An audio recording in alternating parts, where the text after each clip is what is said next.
It's Muppeturgy with a hilarious episode about the Roy Clark episode of The Muppet Show. Hee-haw. Yay. Hee-haw, hoo-ha. Hoo-ha. Welcome back, everyone. Habawa? I'm so glad you're here with us. I'm David Levy. Here today with me are... Habawa? I mean, Michal Richardson. Christy Power. And Adam Grossworth.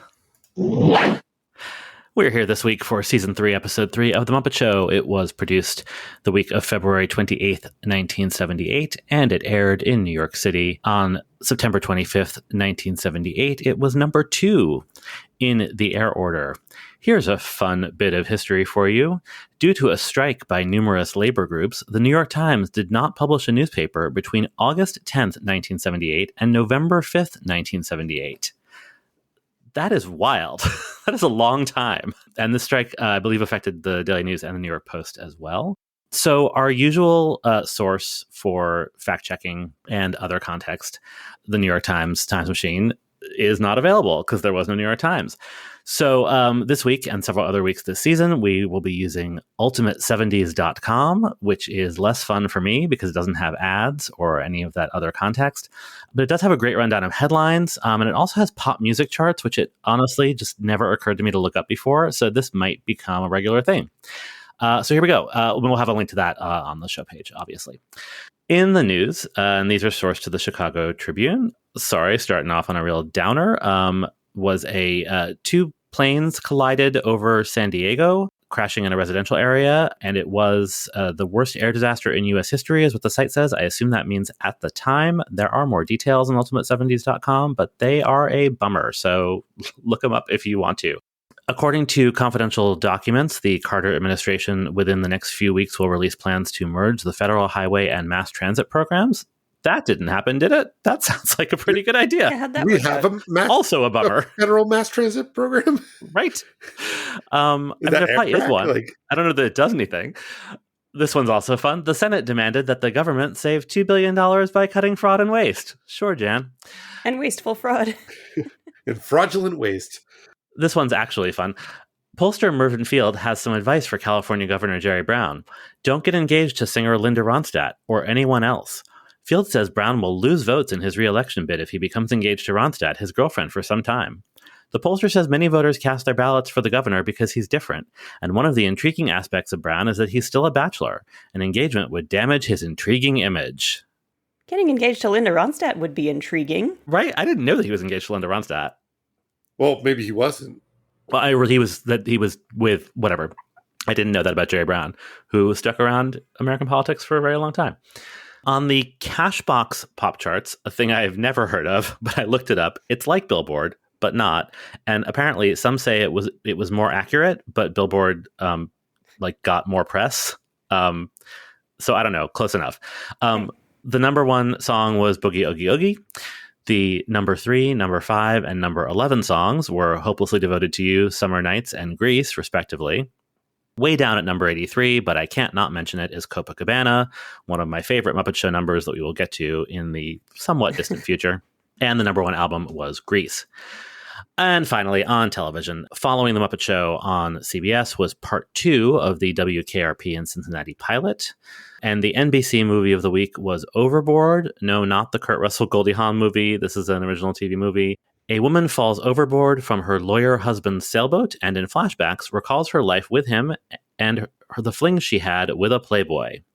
The IMDb user reviews go into the plot in much more detail, and it is dark. And it starred Angie Dickinson and Cliff Robertson.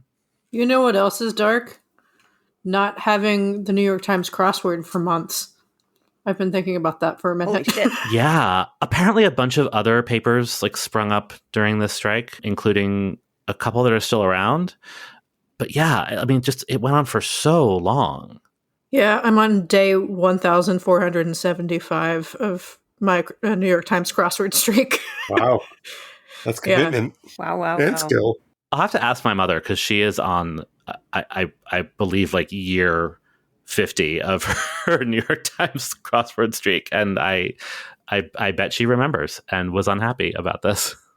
To introduce our guest star, that's what I'm here to do. So it really makes me happy to introduce to you Roy Clark was a country singer, a multi-instrumentalist, and an actor who deserves a lot of credit for the mainstreaming of country music in America.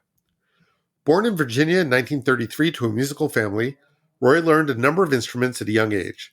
He spent his teenage years in Washington, D.C., where he would perform with his father. Clark won the National Banjo Championship in 1947 and 1948, and briefly toured with a band when he was 15. In early adulthood, he spent his time touring with various country and western bands, making television appearances and recording his first singles. In 1954, future friend of Rolf, Jimmy Dean, asked Clark to join his band, the Texas Wildcats. Clark was the lead guitarist and made appearances on Dean's Town and Country Time program on radio and television. That is the predecessor to the Jimmy Dean show that Rolf would be on, because that wasn't until the 60s. In the 60s, as frontman for Wanda Jackson's band, Clark played many of the big rooms of Las Vegas for the first time and gained an important ally in Jackson's former manager, Jim Halsey. Halsey helped Clark get started in national television, connecting him to The Tonight Show, where he would become a recurring guest host, and The Beverly Hillbillies, where he played two recurring characters, Cousin Roy and his mother, Myrtle. At the same time, Clark's career as a solo recording artist blossomed. In 1960, he signed with Capitol Records, and before long, he was charting on both the Billboard country and pop charts. He wasn't able to sustain that momentum with subsequent releases on Capitol.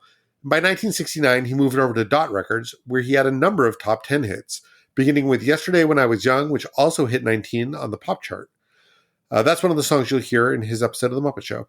Subsequent top 10 country hits included I Never Picked Cotton, Thank God and Greyhound, the Lawrence Welk Hee Haw Counter-Revolution Polka, the number one record, Come Live With Me, Somewhere Between Love and Tomorrow, Honeymoon Feelin', and If I Had to Do It All Over Again. Some of that chart success may be due to Clark's increasing visibility on television. As the 1960s drew to a close, the project that would define Clark's career debuted, Hee Haw. CBS's attempt to create Laugh-In for Red States debuted in 1969 with Clark co-hosting with Buck Owens. Although it only lasted until 1971 on CBS, the show continued in syndication and then on cable into the 1990s. In addition to hosting, Clark sang, played a gazillion instruments, and appeared in comedy sketches. In 1976, he became one of the first American artists to perform in the Soviet Union. In 1983, he opened the Roy Clark Celebrity Theater in Branson, Missouri, one of the first celebrity theaters in Branson, which has become a tourist destination for that sort of thing. In 1987, he joined the Grand Ole Opry, which is interesting to me, and maybe, Chrissy, if you know more about this, if I may peg you as the resident Southerner, like that seems really late in his career. Is that because he was considered like too corny and middle of the road, or is that just because it's such a prestigious thing, it really does take that long? I don't think it's a seniority thing. I think it's more of a timing thing, because the Grand Ole Opry for a long time represented sort of the old guard, older than him, and I think they stuck around for a while. Because my memories of him are sort of twofold. It's like from the tail end of his Hee Haw time in syndication, but also he's the first face that I think of when I think of the Grand Ole Opry. Interesting. Yeah, I think it was just that like Roy Acuff had died or retired by then, and he was sort of like the face of the Grand Ole Opry for a long time. So yeah, I think it was just suddenly there was a slot. Got it. There can only be one Roy at a time. Roy Clark published his autobiography called My Life in Spite of Myself in 1994. Over the course of his career, he won 7 Country Music Association awards, including Comedian of the Year in 1970 and Entertainer of the Year in 1973. His rendition of Alabama Jubilee earned him a 1982 Grammy for Best Country Instrumental Performance, and he was elected to the Country Music Hall of Fame in 2009. He died in 2018. So Chrissy already shared a little bit of her memories of Roy Clark. I'm curious, Chrissy, if you have more to say about him or if anyone else has any memories of him at all. I mean, I just have really warm memories of him. He was such a solid presence in country-themed entertainment, at least at the tail end of his career. I can't really speak to some of the earlier stuff he did, but my grandparents in particular were big Grand Ole Opry people, and I have a lot of fond memories. There's a sort of spikiness to later country superstars that he didn't have. He was very much like I'm here to have a good time. I'm here to please, good, clean family entertainment. And I don't know. There's something to be said for that, I think. I didn't even remember this episode from when I watched it on DVD several years ago. But I liked it. Yeah, my only knowledge of him is from this episode. Seems like a swell guy. I think his warmth really comes across in this episode, and a little bit his corniness, and you can very much see, if you have any idea of what Hee Haw was, you can see why he would be the person that they chose to be the frontman for it, just from what he does here. Oh yeah, Hee Haw was the least cool of the variety shows. The variety sketch shows, I should say. Like, they leaned super hard into their aesthetic. They figured out exactly what they were very early on. They're like, we do corny country shit, and like it did what it said on the tin. Yeah, the talk spot in this episode really feels like it could have been a crossover from Hee Haw. Yeah, big time. It's funny.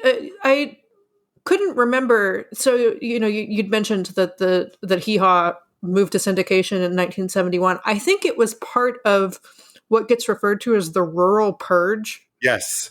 Yeah, there was like this whole slate of shows that were really popular that got canceled, as like, I think CBS specifically was who did it, decided to urbanize their image. So it was Hee Haw, Green Acres, Beverly Hillbillies. I want to say Gomer Pyle USMC was part of that, and that was like one of the top shows, like top 10 shows of the time. So sort of an interesting decision. But I think it also changed the face of network TV in the 70s. So, and we're still feeling that today with 800,000 CSIs. And lots of sitcoms about young single people in the city. Who are these weird people? So, Christy, you're a fan of Roy Clark. Are you a fan of this episode? I thought this was great for a season 1 episode. It's fine for a season 3. I mean, yeah, I enjoy Roy Clark quite a bit. And, I think his corny warmth fits in very well. I think he's a very seamless, addition to the craziness on stage. But I also kind of felt like it was disjointed. The Fozzie plot was sort of at odds with everything else that was around it. The Fozzie plot also gave me a lot of anxiety. Yeah, but there was a lot of stuff I liked, so it's okay. David? For years before we started doing this podcast, I would insist that we lost something when Kermit stopped being mean and when Kermit stopped getting frustrated and exploding at his friends. But like, boy, do I not like watching mean Kermit scream at Fozzie. So maybe that Jim Henson knew what he was doing as he evolved the characters. The episode was fine. I watched it last week and then sat down again to watch it today and remembered almost none of it. So I think, like Christy said, season 1, this would probably get a higher rating for me. Season 3, it's like, what are we doing here? I mean, what we're doing is cross promotion, but what are we doing here? I think maybe it was the power of low expectations for me that I enjoyed it as much as I did. I love a cohesive backstage plot, but yeah, the backstage plot like very literally does not intersect with Roy Clark in ways that I will pedantically complain about later. But for reality, for now, Michal, what did you think? I think I enjoyed it more than you guys did, but also I'm biased. This is one of the handful of episodes that we had on VHS when I was a kid, so I've seen this one many times. There are some bits that I have very strong memories of, and the fire backstage plot I didn't recall at all. Maybe because even at age 4, I knew this didn't make any sense. But overall, this was a cute one. I had a good time. I've got a few complaints, but I wouldn't hesitate to watch this with somebody who was new to The Muppet Show. Roy! Oh, Roy Clark! 15 seconds to curtain, Mr. Clark. Thank you, buddy. And by the way, I've got a question. I've got the cowboy suit that I'm supposed to be wearing, but where's the pair of chaps? Hello. We're the pair of chaps you asked to pop Hello. It's a far cry from Oklahoma. That answers that question about where are his chaps.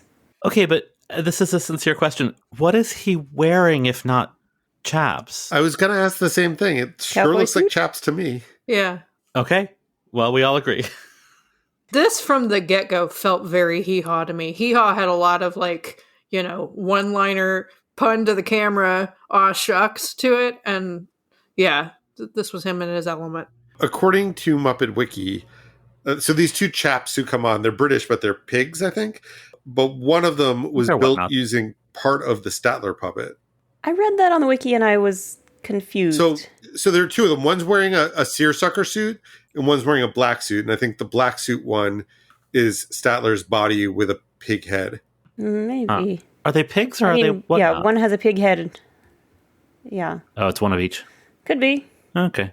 It may just be Why not? that the picture I'm looking at is from a weird angle and they're not pigs at all, but they sure look like pigs in this picture. No, one is a pig, Okay. and then one is like Wayne's head, maybe. Oh, But it's a that's sort whatnot of head. like button nose. Gotcha. Well, they're very cute. Yeah. They are. Got nothing against these chaps. During the opening this week, also in place of Statler and Waldorf, a bit of Scooter's bloodthirsty side. Hey, somebody kill that light! Yikes. I mean, he doesn't shoot it. No, but he orders it to be shot. Well, I think he was speaking metaphorically. I think you're right. Somebody else's bloodthirsty side. Gonzo, much more of a festive approach. He blows his trumpet, and a little party blower pops out. And it pops out, I guess, 3 times, and then Gonzo says 3 times and does a little satisfied nod. I thought he might be saying 3 times in reference to some song I don't know or something. I mean, there's a song "Knock 3 times," but I don't think blow the party blower 3 times. Blow your trumpet 3 times on the ceiling, if you want me. Wouldn't that just sound like a fart? I assumed it was a metaphor, like killing the light. Yeah, let's go backstage. Muppet Show backstage. So this week at The Muppet Show is Going Country. When I said that the show was going country, just because Mr. Roy Clark is our guest. Oh, yeah, one of my favorite performers. Yeah, well, I didn't mean it would actually be Al Fresco. Oh, he's good too. Excuse me, Kermit. I thought you should know the stagehands aren't here. Yeah, I What? sent them all to the country. Yeah. But Fozzie, the show is staying here. But they're all in the country waiting for us. Fozzie, You said the show was going Well, we gotta country. do the show right here. Well, don't shut up. I'm just a bear. I'm Fozzie, trying you my can't best. send a stagehand away to the Listen country. me. I'm just doing the best I can. It's funny how he sent the stagehands to the country, but not the performers. Presumably there's not a stage he sent them to. You know, I assumed he sent them ahead to set up, but you raise a really interesting point of to where. Just the country. Yeah. You know, put that in Google Maps and see what happens. I have a brilliant idea. Disney, call me. So since we never see the stagehands in the entire run of the show, as far as I know, I think I've solved the forever problem of how to make a new Muppet Show. I want a show about the crew. It could be all new characters. Except George. You need George. You need George, and you need Beauregard.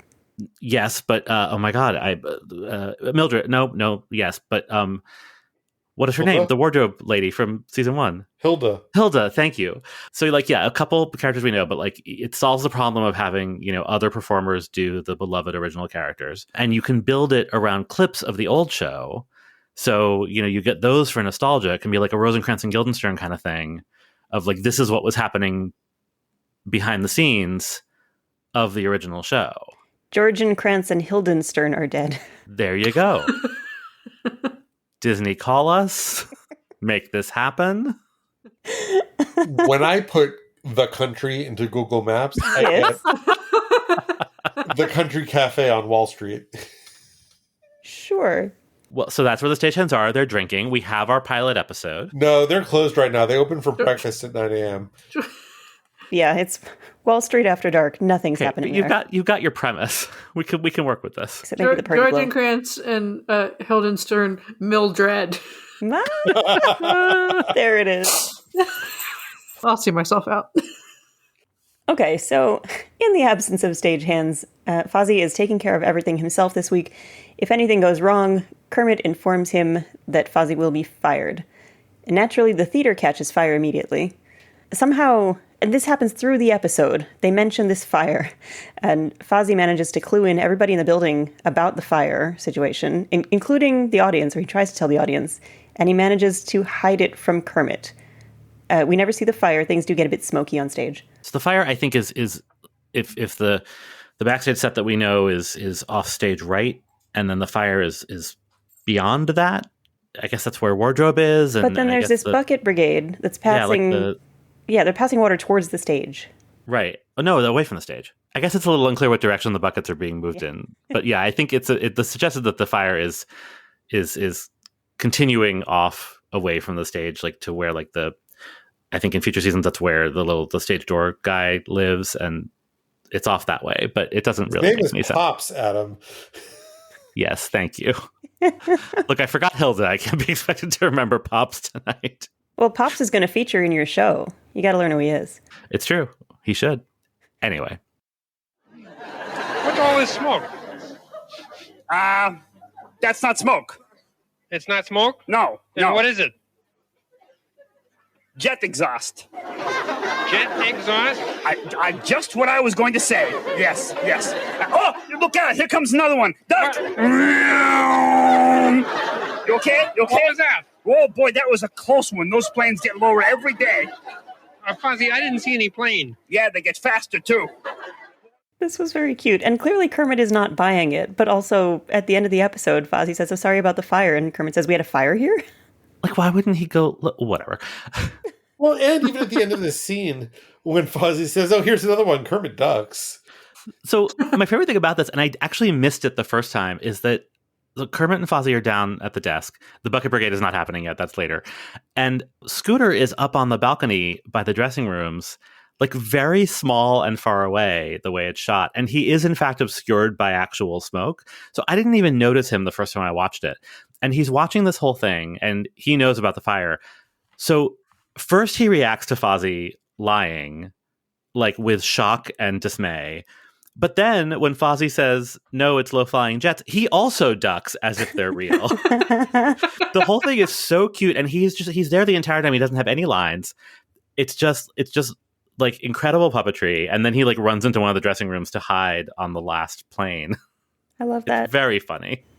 I'm going to have to watch this episode again just to find that. It's worth watching just that one scene. For like all three of them are just doing great physical comedy, Nice. Even though the actual like plot and dialogue are not that good. Man, Muppets are great. I think we can all agree. It may not surprise you to learn that my favorite part of the episode comes when something else goes wrong. Gonzo's turbocharged pogo stick jackhammers a hole into the floor of the stage. Kermit calls for a carpenter, and Fozzie dashes out, and he's holding this wooden plank, and he keeps whipping it around when he's turning around, so Kermit has to keep ducking, and it's wonderful. Hey, we can't have a hole in the stage. Fozzie, carpenter! Carpenter, coming we here, got a sir. hole in the Where's stage the hole, over sir? there. Where is it? Right over there. Oh, over there. Yes, sir. Oh, Yeah, boy. take the lights off that part of the stage. Yes, sir. Scooter, lights off. Lights. Oh, boy. Fozzie, I can't see a thing. Where are you? I'm over here by the hole. I'll follow the sound of your voice.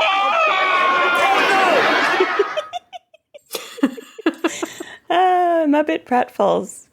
Are pogo sticks still a thing? Do kids have them today? Pogo sticks? Yeah. They still exist. I think the last time I saw one was like a decade ago when I went to visit the practice of like the New York City Unicyclist Society. My friend was like, "Oh, you'll learn to ride a unicycle. Let's go out to Grant's Tomb where all the unicyclists go." You can. Okay, wait, what? This is the most in-character thing you have said about yourself. I went. None of this is surprising. Yeah, I used to end all of my bios by saying Michal aspires to someday perform a song on her ukulele from atop a unicycle. So I tried to learn a unicycle at Grant's tomb. Who's buried in Grant's tomb? People who couldn't learn to ride unicycles, I guess. And there were also people on pogo sticks there, just chilling and pogoing. Okay. You can buy a pogo stick on Amazon, starting at around $40. There's also a My First Foam Pogo Jumper Pogo Stick for kids for $17 and a Vertego, Vurtego, might want to rethink that brand name, guys. Air-powered adult pogo stick with adjustable spring capable of jumping 10 feet high. You must be at least 75 pounds to ride this ride for $500. So yes, apparently pogo sticks are very much still a thing. Yeah. What does air-powered mean in that context? I mean, I'll click through and find out if you really want to know. But I'm not curious. I don't know. Adjustable air pressure allows anyone to bounce. It's got a canister on it, sort of like on a desk chair, it looks like. It's a pneumatic pogo stick. Yeah, it's got a piston. I imagine it goes when you jump on it. That sounds great. I like it. Let's take it to Grant's tomb. There is a video, but I'm not going to play it while we're recording the podcast. But none of these are souped up like Gonzo's turbocharged Well, I think stick. the air-powered one is as close as we can get. Yeah. Yeah. Well, let's take it to the Muppet Theater and see if it jackhammers through the floor. Or let's not and say we did. The fire situation just resolves. They mention it at the end of the episode, and presumably the fire doesn't exist anymore. But yeah, Fozzie spent the entire episode literally yelling fire in a crowded theater, and nobody evacuated the theater. That one chicken. Oh, the chicken was a nervous wreck. Okay, you know how I hate to be pedantic.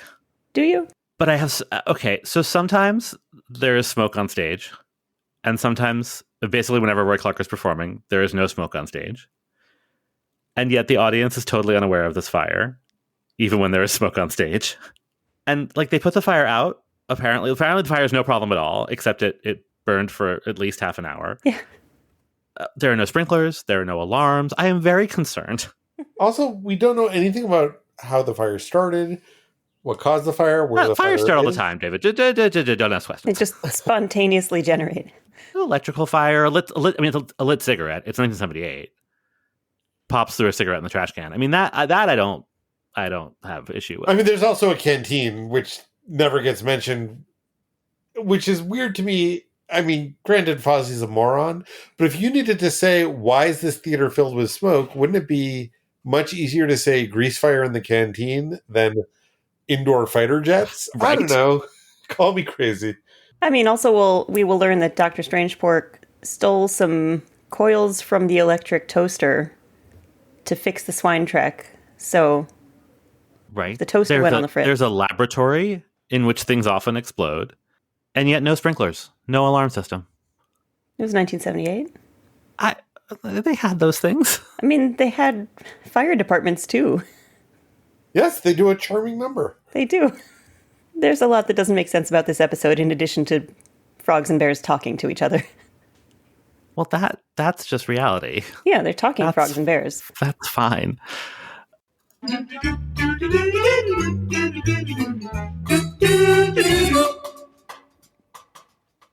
Our music this week definitely goes to the country. Rocky Top, you'll always be home sweet home to me. Good old Rocky Top, Tennessee. Rocky Top, Tennessee. Rocky Top, Tennessee.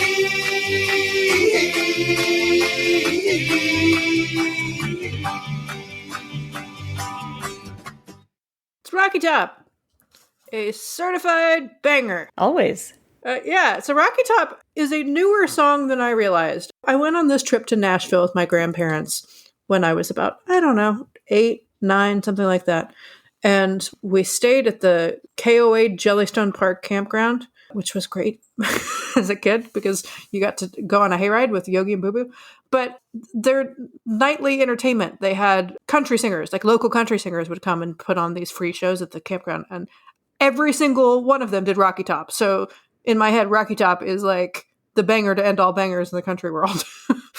It's not as old as I thought it was. It was written in 1967 by a married couple named Felice and Boudleaux Bryant. God bless. Which are amazing names. Felice Bryant's actual name was Matilda Genevieve. Felice was a name that Boudleaux gave to her. Boudleaux Bryant's full name was Diodorus Boudleaux Bryant. What? I love this. It's so great. I would like to know about their heritage. Yeah. Like, what family gives their child the name Diodorus Boudleaux Bryant? If you had thought of it, you would too. These people are delightful. I sort of want there to be a movie about them. They wrote a lot of other songs you've heard. They wrote Love Hurts. They wrote most of the Everly Brothers hits. They wrote All I Have to Do Is Dream, Bye Bye Love, and Wake Up Little Susie. All I have to do is dream, not to be confused with When I Need You. Yeah, not as much, reaching out and holding love and feeling love. You just have to dream. Yeah. And here's a sweet little tidbit that I learned from Wikipedia. They eloped 5 days after meeting. And part of that was, and this actually inspired All I Have to Do Is Dream. When they met, Felice was working as an elevator operator at a hotel. And when she saw Boudleaux Bryant, she said that she recognized him immediately. She had seen his face in a dream when she was 8 years old and had, quote, looked for him forever. She was 19. And yeah, 5 days later, they got married. Oh my gosh. Went on to write a bunch of really great songs. I love them. Yeah. Rocky Top, as it turns out, is the University of Tennessee's fight song. And it charted a couple times on the country charts. The Osborne brothers put out the first version. It was a bluegrass version. And then the singer Lynn Anderson had a version that went to number 17.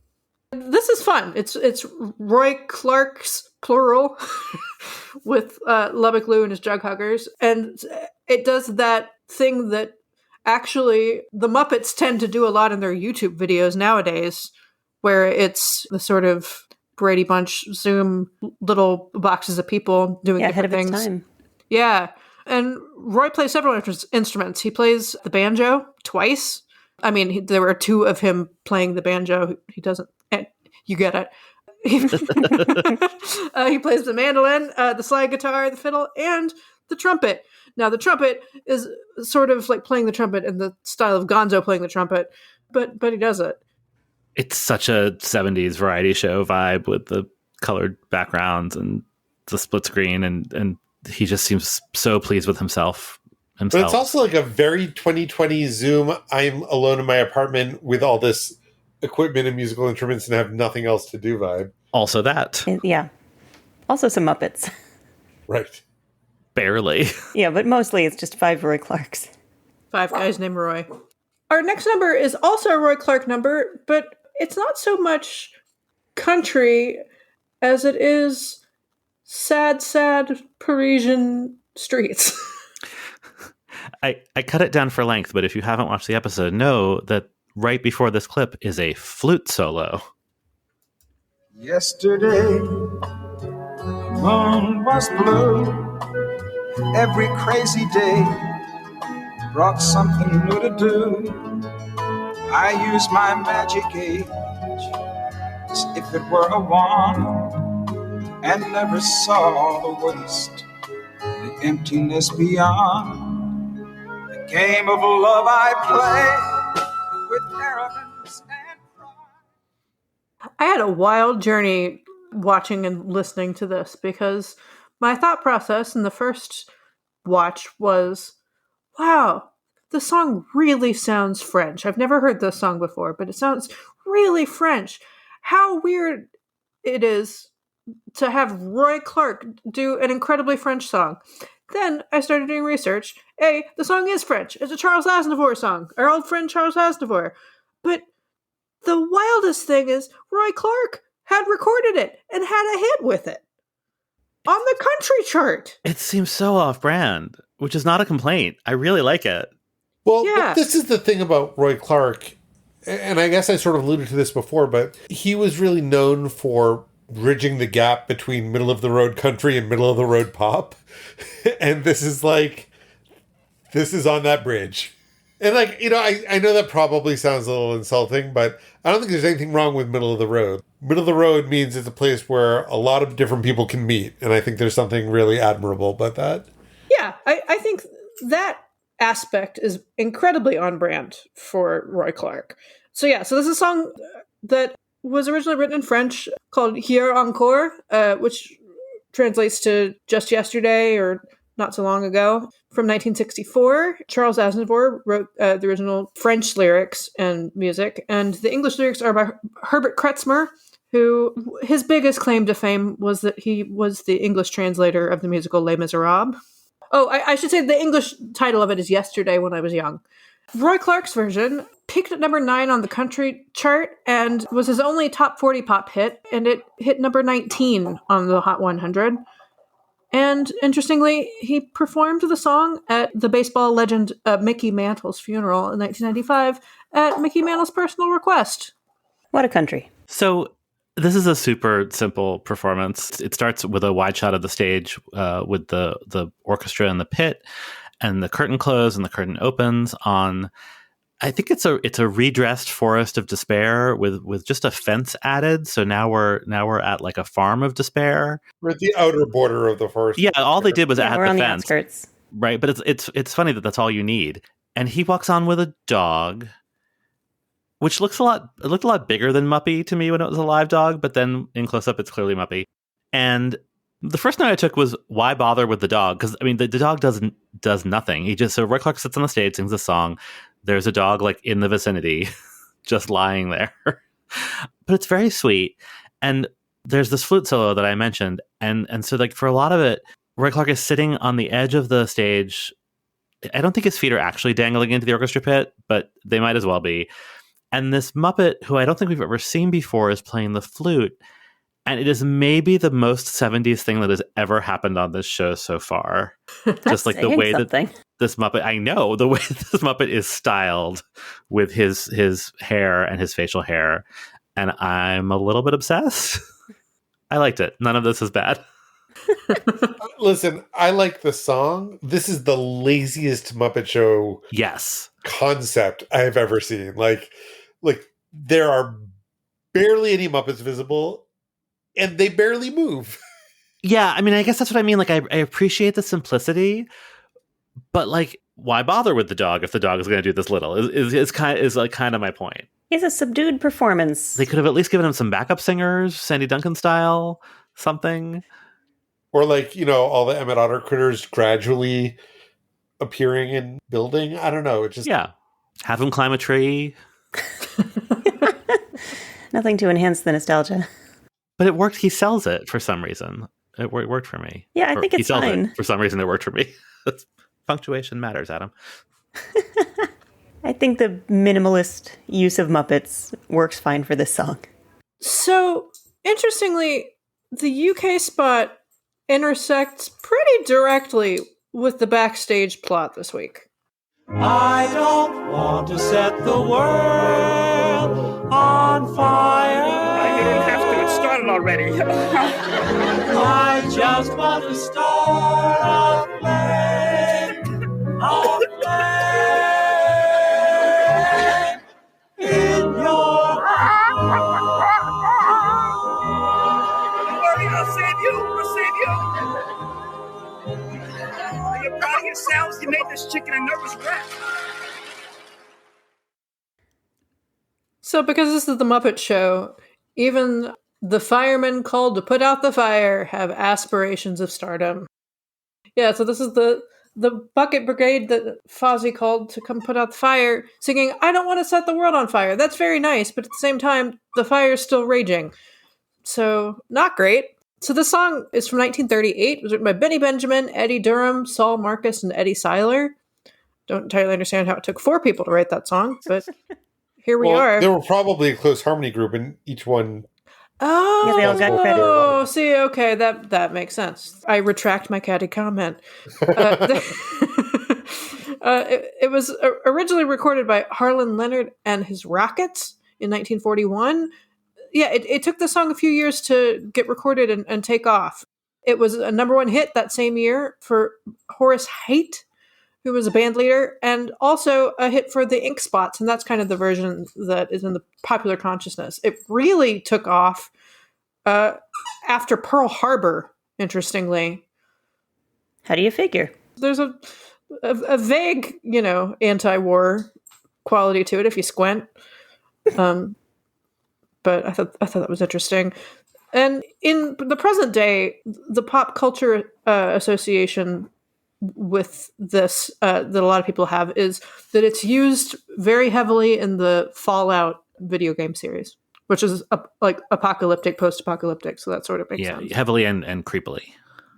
Hey, so I don't know if they were actually a close harmony group. There were 4 jazzmen who often wrote together, not necessarily all 4 of them at the same time. They like have different variations on who they collaborated with on different songs.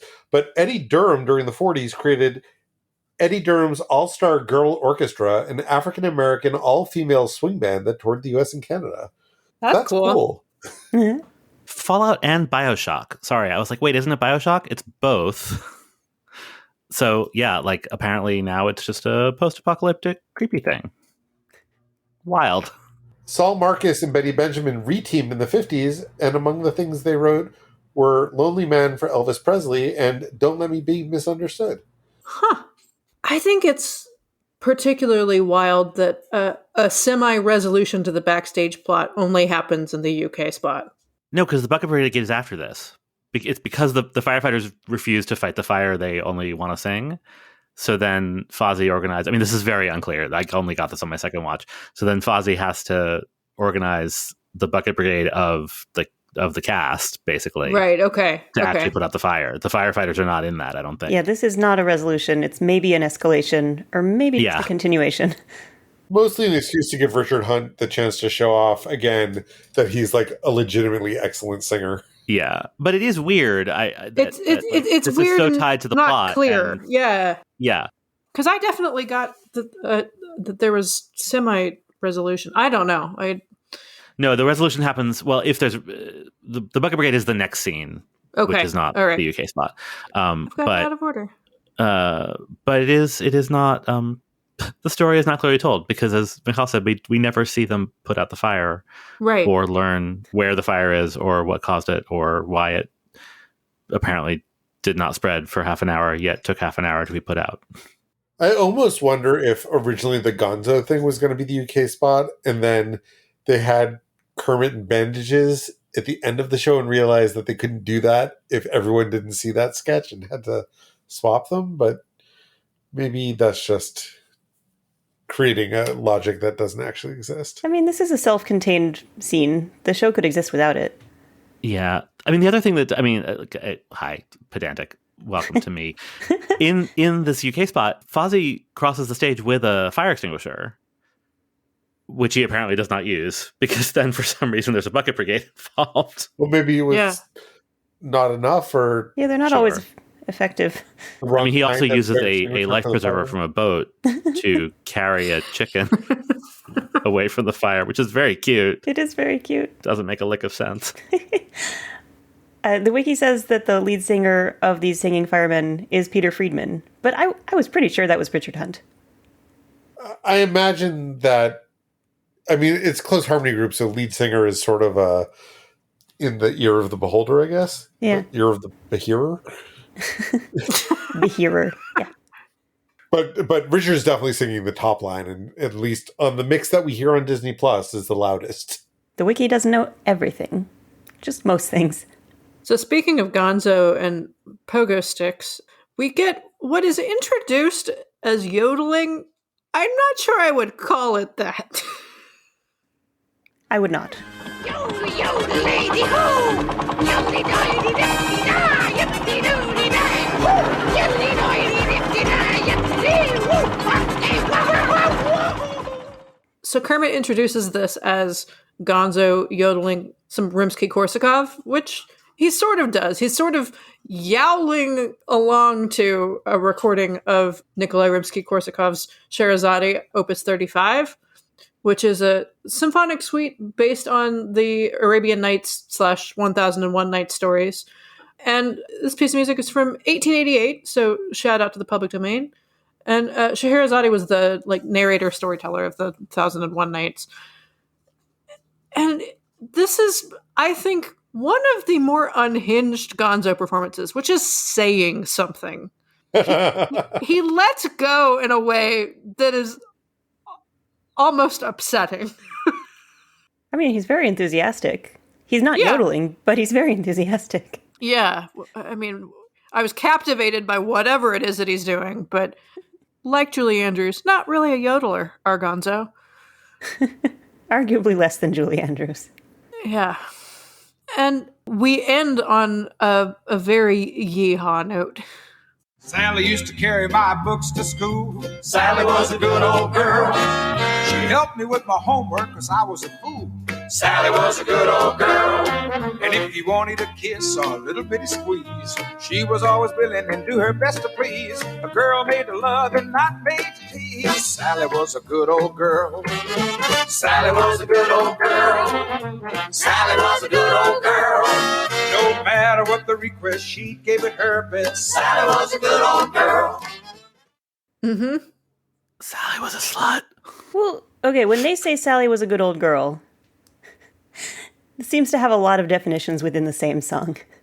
Yeah, I mean, she's very... she's very helpful. Helpful, very studious.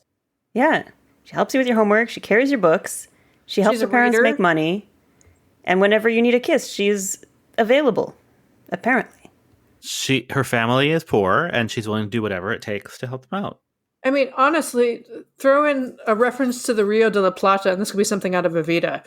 Like, it's because the thing is like, yeah, there is an edge of Sally as a slut, but it's never negative. It's like, right, good it's for you, celebratory. Sally.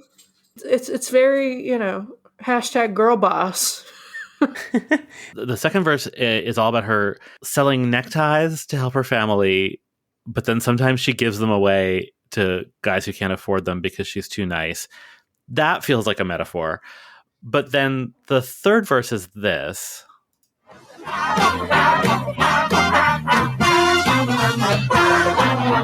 She was a favorite with all the men. Sally was a good old girl. And all the ladies despised her then, but Sally was a good old girl. All the ladies talked about her, but Sally didn't care. She just kept on working and doing her share.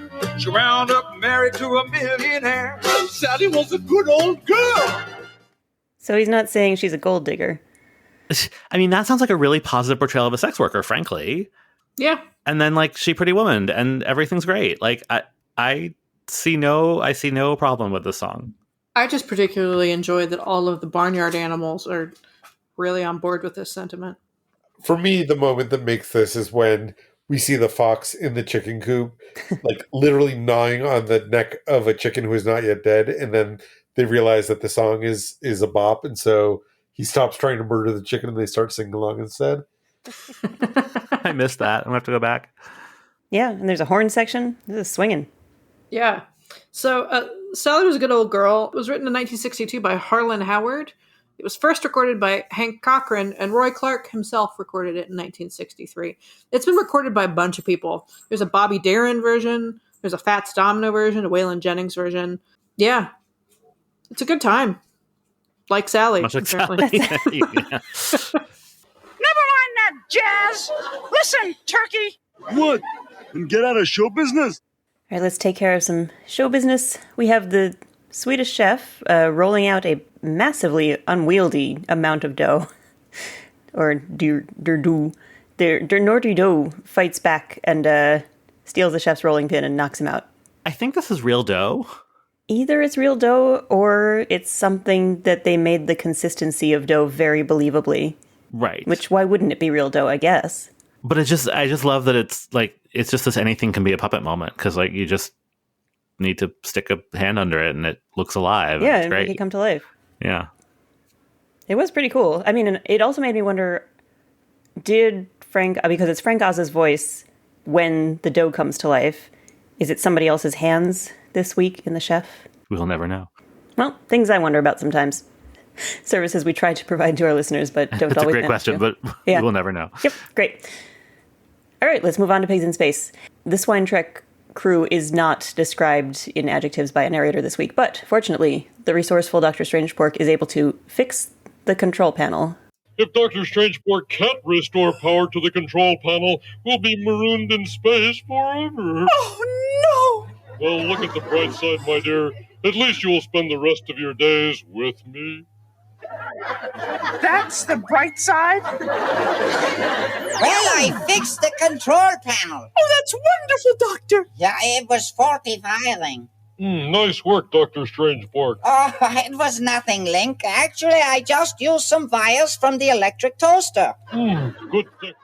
This seemed to me such a strange way to refer to a toaster that I went down a little bit of a Google hole trying to figure out were electric toasters like a new thing in the 70s that they would still call it an electric toaster. But no, they were around since the turn of the century. Like they were invented in like 1890 something. So I don't know what that's about. I also, again, this is a fool's errand. But what? Why would using parts of the toaster to repair the control panel in another room, like make trapdoors appear in the floor and like teleport other creatures into them? I think you're asking too much. I know, and it's like a trope. It's like a thing in cartoons. I get it. Toasters are funny. Toasters are funny. Invisible trapdoors are funny. Always. Muppets popping up at random. So what's happening is after the control panel is fixed, Link tries pulling a lever, and now all the levers yoink members of the crew out of frame, and it summons up Muppets at random to take their place. So we see Gonzo and Beaker and a chicken and a Kuzbanian lunch encounter monster, a witch doctor puppet, whom we will meet again next week, our old friend the chopped liver monster from the planet Zabar, and also Statler. They all just pop into the swine track to say hello. And yes, they wouldn't show up on a spaceship in space. It's just not how toasters work. That was repaired by a toaster. I want delicious bread. I can't help you with this. Well, you get some delicious chopped liver. No. You don't want to put chopped liver in a toaster. It would make a mess.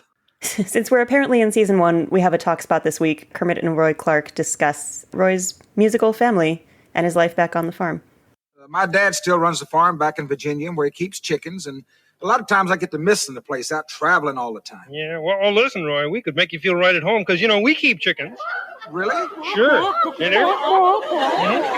Kermit, if you keep chickens, could you keep these away? Well, yes. We also keep ducks, right there. Mm-hmm. You have any soup to go with these quackers? You know what kind of joke we call that in Virginia? Bad? It's cute. It's not brilliant, but it's cute. That's Hee-Haw in a nutshell. Yeah. I've missed the talk spot. I didn't realize it until this happened. It's sweet. Well, it's nice to get a sense of who these guest stars are as people. And there's attempts to do that with the dressing room sketches, but somehow this feels like a little more genuine, even though it's just as scripted. Yeah, and they've done this joke before, with guest stars saying, wow, you could eat this whole cast. Or Bruce Forsyth trying to buy a duck for nefarious purposes. Is this the first time we've seen a second duck? I was astonished that there's a second duck. Right? I freaked out. I was like, there are two of them. They're identical, right? Or at least they're similar. They're the same kind of puppet. Yeah. Two ducks. The At the Dance sketch has also gone country this week. You knew my husband weighs 5 tons. Oh, that sounds like a lot of bull. It is, darling. It is. Oh, why don't y'all run away with me? I can't. I gotta think of the wife and eggs. Why's that rooster winking at your wife? I think he's trying to get my goat. Hey. It's a lot of bull, darling. You know what I'm saying? Also that. I just love that delivery. It is, darling. It is. I can feel the eyebrows waggling. I like this. I like it whenever there's a slight variation on At the Dance. And it certainly sails over the low bar set by the tennis themed one. I was going to say, you like when there's variation, except when it's about tennis. Although those tiny tennis balls were cute. But yeah, barn dance jokes. I got no beef with them. I thought for once the show really caught fire. I thought it burned itself out, same as always. Thanks for listening to this episode of Muppeturgy. Tune in next week when we'll be discussing the Gilda Radner episode of The Muppet Show. You can find us on Twitter, Instagram, and Facebook at Muppeturgy or on the web at Muppeturgy.com. If you like what we're doing, please spread the word with a rating or review wherever you get your podcasts. Our theme music was composed and performed by Christy Bauer. Our show logo was created by Todd Brian Backus. And this episode was edited by me, David Levy.